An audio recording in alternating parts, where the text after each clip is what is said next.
Aujourd'hui, parlons d'un fléau moderne, une créature qui court plus vite que la lumière et qui parfois s'habille en costume trop sérieux. La fake news.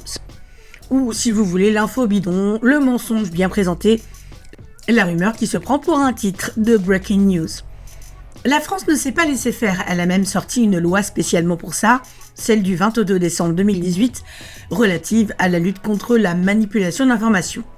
Un nom sobre, mais avec du muscle dedans. Alors que dit cette loi ? Déjà, elle dit que pendant une campagne électorale, on surveille de très près. Si quelqu'un diffuse délibérément une fausse information, pour tromper les électeurs, pour influencer le vote ou pour perturber le débat public, un juge peut intervenir en urgence. L'objectif, c'est de stopper la rumeur avant qu'elle ne fasse trop de dégâts. Parce qu'aujourd'hui, c'est vrai qu'avec Internet, il suffit d'un clic pour faire paniquer la moitié de la France. La loi surveille aussi les plateformes, oui, celles où on passe beaucoup trop de temps, vous et moi. Elles doivent jouer le jeu et elles doivent coopérer, être transparentes sur qui paye pour diffuser quoi et signaler les contenus sponsorisés. Bref, en clair, fini les infos mystérieuses, apparues comme par magie et beaucoup trop présentes. Et puis, il y a la bonne vieille loi de 1881 sur la liberté de la presse qui est toujours en pleine forme, qui prévoit déjà des sanctions contre la diffusion de fausses nouvelles, quand ça peut troubler l'ordre public. Il existe encore d'autres choses, comme la loi sur la diffamation ou l'injure. Si la fake news attaque une personne, là, c'est pénal.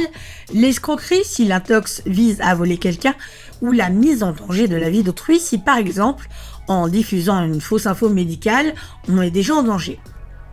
Bref, publier une fake news sans faire exprès parce que ça avait l'air vrai, ça ne marche plus.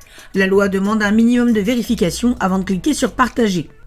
Alors si nous, internautes, on devenait un petit peu plus responsables et beaux joueurs, déjà en vérifiant nos sources, en regardant la date de ce qu'on partage, parce que parfois c'est très ancien, en croisant les médias sérieux avant d'y croire, et puis si vraiment ça sent l'arnaque, on ne partage pas et puis c'est tout. Voilà. La liberté d'expression, c'est sacré, mais la liberté de désinformer, elle ne l'est pas du tout. En attendant, nous on fait attention à ce qu'on dit, n'hésitez pas à nous mettre un petit like, un petit commentaire, voire à visiter notre Tipeee après vous être abonné bien sûr.